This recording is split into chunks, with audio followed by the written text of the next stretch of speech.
I never imagined that João's death would reveal more than I was willing to face. When he passed, we were all devastated, but what we found in his old journal changed everything. What seemed like an accidental death soon turned into something much darker, something that connected all of us in ways I never imagined. I should have stopped looking, but I couldn't. We couldn't. It all started on a rainy afternoon when Ana, with a deep sigh, found João's journal. It was hidden in a locked drawer in the back of his office, covered in dust. It was as if it had been waiting to be found, as if João knew the moment would come. We always knew he had a mysterious side, that he kept secrets, but what we read there was a shock. His words, written with a palpable sense of urgency, mentioned something about the group's secret. But what did he mean by that? We, his closest friends, the ones he spent his whole life with, had never spoken about a secret. Or at least we thought there was none. As we began to dive into the pages of the journal, more and more doubts emerged. João talked about a conspiracy within the group, saying that our lives were intertwined by something more than friendship, a web of lies, betrayals, and secrets kept under lock and key. I always knew there was something strange between us, a tension that sometimes seemed out of place. Sometimes I felt something was wrong, but I never imagined it went this deep, this dark. How did he know what no one else knew? The most unsettling part was when Ana found a reference to something only I knew, the mistake I made, something I'd never told anyone. And there it was, in João's journal, written in his words, as if he knew everything, even my greatest secret. I felt naked, exposed. João knew more about me than I did. And that haunted me. João's journal wasn't just a collection of personal thoughts and reflections. It was an accusation, a mirror of our own flaws and shadows. And more than that, it seemed like he wanted us to know. But what did he know that we didn't? As we kept investigating, the tension only grew. Each page of the journal seemed to bring more mysteries, more clues, more unanswered questions. We were diving deeper into something we didn't understand. When the group gathered to discuss what we had found, an uncomfortable feeling hung in the air. We began to look at each other with distrust. João's words echoed in our heads, and we started looking at one another differently. What else did he know? What else were we hiding?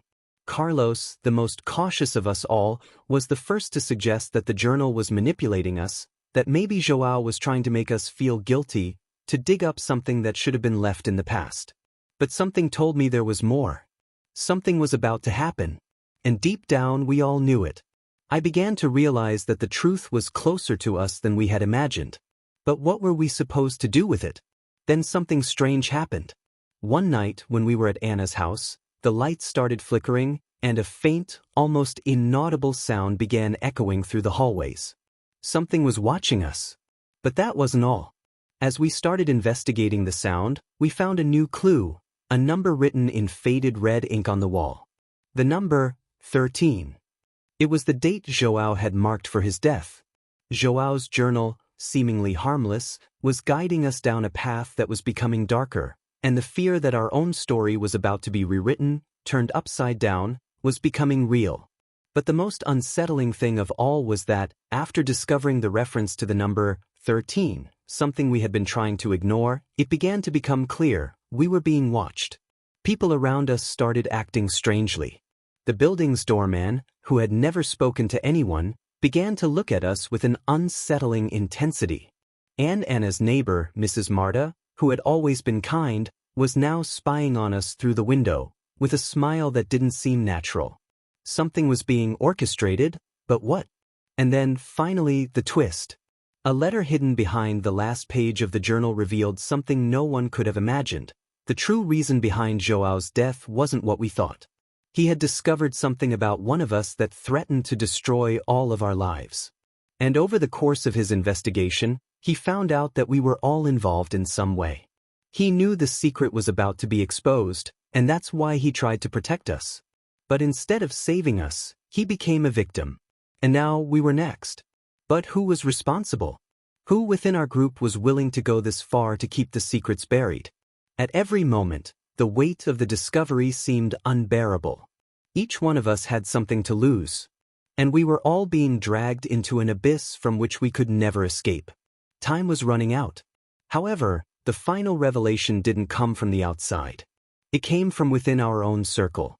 When everything seemed lost, the most unlikely thing happened.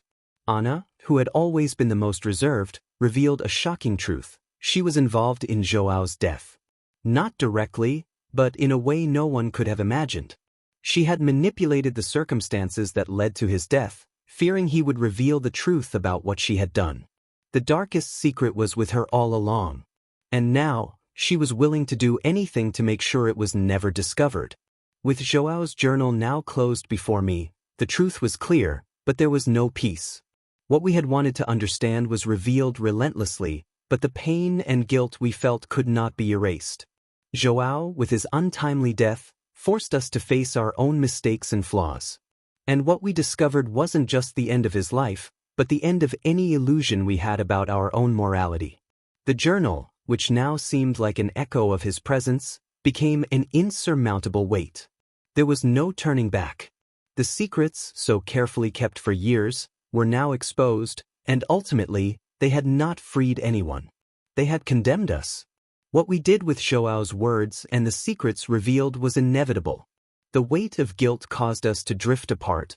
The bonds that once united us now shattered forever. João's past, with its mysteries and unspoken truths, was buried with him. But the impact it had on our lives and future was inescapable. As the days went by, life continued, but it was never the same.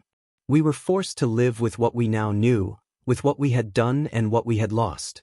And in the end, the only thing left was the journal, like a constant reminder that some truths, once discovered, can never be undone. João's death was the final chapter of his story. But for us, the living, our journey had only just begun. And somewhere, I know João must be watching, knowing he got what he wanted. Even at the cost of our peace. He didn't know that his truth would be our damnation.